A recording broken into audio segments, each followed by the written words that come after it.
But again, we've been hearing a lot of St Kilda news as of late. Like, they just continuously are attacking this trade period and are attacking it more and more by day.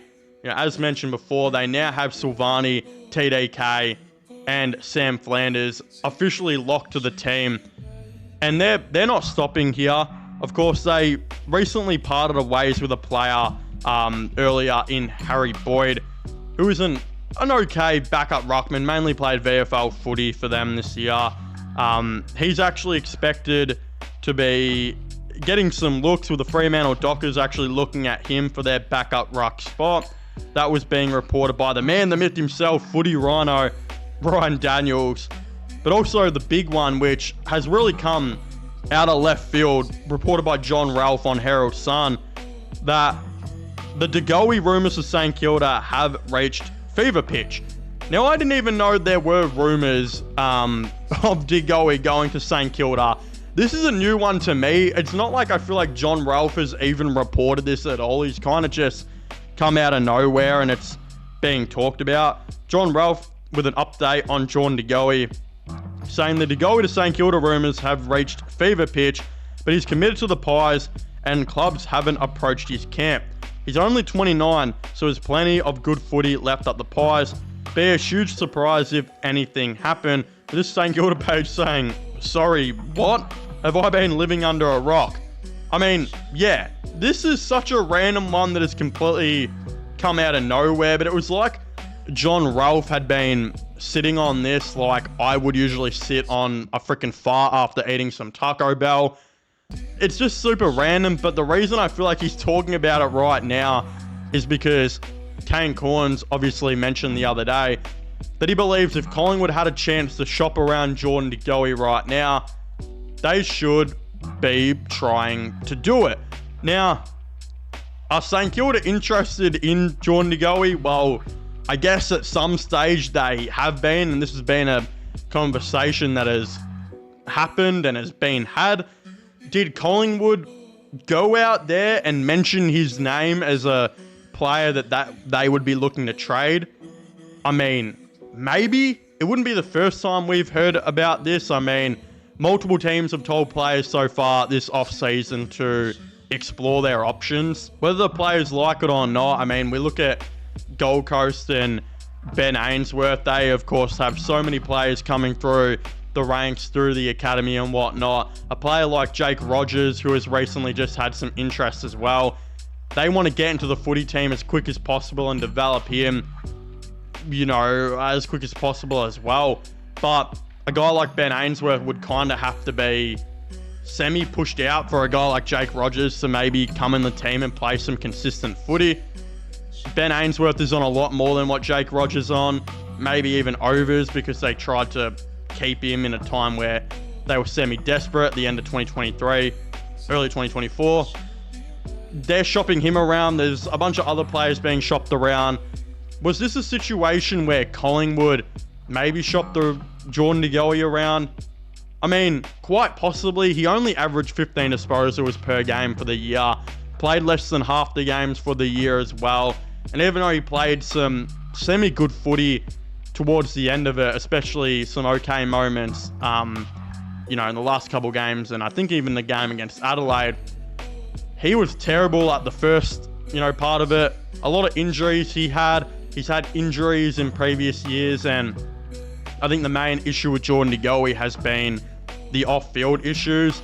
Now, I don't really want to talk about the off-field issues with Jordan Goey because some of them are pretty bad, and he's been, you know, I don't even want to freaking talk about it, bro, because at the end of the day, a lot of us truly don't know what has happened, and I mean, this is some really private shit. Goey, a couple of these things there years and years ago now, I think like 2021, maybe even 2022.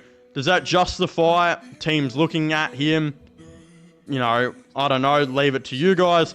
Does it justify maybe even Collingwood being like, look, you've had these off-field issues in years ago, and since you've got off these off-field issues or you've had injuries, we maybe want to go in a different direction. Is that a situation that's happened? I'm not too sure. the thing is with Jordan De Goey is when he is not too fit, like we saw certain parts this year, De Goey's a pretty bad player. He's very clunky, very slow, and just doesn't look like he should be on the field at all.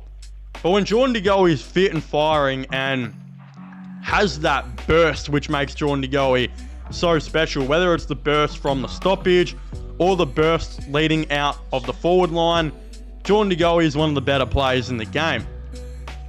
It's a weird situation because Corns has come out and said that they should try and trade him. John Ralph has come out now and said St Kilda have been interested in him. Is this one that's going to carry over in the last couple of days of the trade period? Is this one that's now building traction? Because this is one that I hadn't even heard of until yesterday when Kane Corns mentioned it, until now today when John Ralph has mentioned it. 2 reports in 2 days. Is this one going to extend into becoming something bigger? I'm not too sure. But if St Kilda were to try and trade for Jordan De Goey, I think this would be a great move. Because as I've mentioned earlier on the channel, yes, I think Sam Flanders is the perfect fit for the St Kilda Football Club. They desperately need an inside mid in there to help out Naz and, Windhager as well. But I still kind of feel like they're one mid away. After all, throughout the season, they've been playing a lot of different guys in there, trying to find the perfect balance. We saw McRae play in there for a lot. We saw Steele play in there a lot. Both of those guys were limited in their midfield time towards the end of the year. Windhager started to become a permanent fixture in there. Naz became a permanent fixture in there as well. But they still looked like they were 1 or 2 guys away in that midfield because we started seeing some random guys play on the inside towards the end of the year. Like they'd have Naz and Windhager in there, but you'd see like a Zach Jones appear in there who wasn't very good. I think Darcy Wilson played a little bit in there. I feel like his ideal range is to be more of an outside guy. I think I even saw one stage where like a Brad Hill was in there and one game. And yeah, it's cool to play these guys in there and have flexibility, but they're not the guys you probably want in there. I think next year though, they're going to have Flanders in there. They're going to have Matisse Philippou play a lot more in there as well when he comes back off his injury. Maybe Wilson will float a little bit in there as well to add some speed and whatnot. But I still feel like a great burst from stoppage guy would be super awesome for them. De Goey wouldn't be that bad of an option. If they got him for cheap, just paid his salary and gave up whatever. Like, let's just say they move Rowan Marshall on for the late first round pick that Geelong will probably offer him. If Collingwood do want to get him and they have been, I'll get rid of him and I've been shopping him around, I would offer that late first round pick if I was St Kilda. And they clearly must have the money for it. Their freaking list manager the other day was joking about how they're going to have money next year. Was he really joking? I don't freaking know.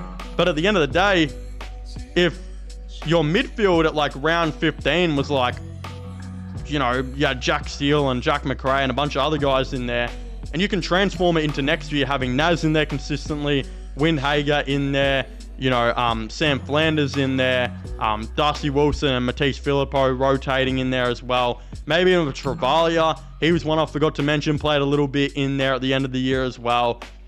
Could a Jordan De Goey be the other one that comes in there? He can also play as a forward. I really like this move, and I feel like this is one that could very well be explored. But of course, I'd very much like to know all of your thoughts and opinions on this in the comment section down below.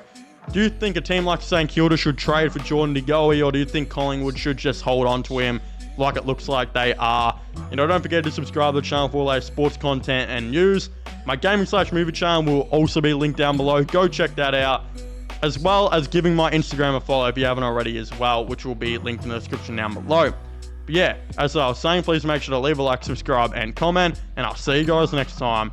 Goodbye.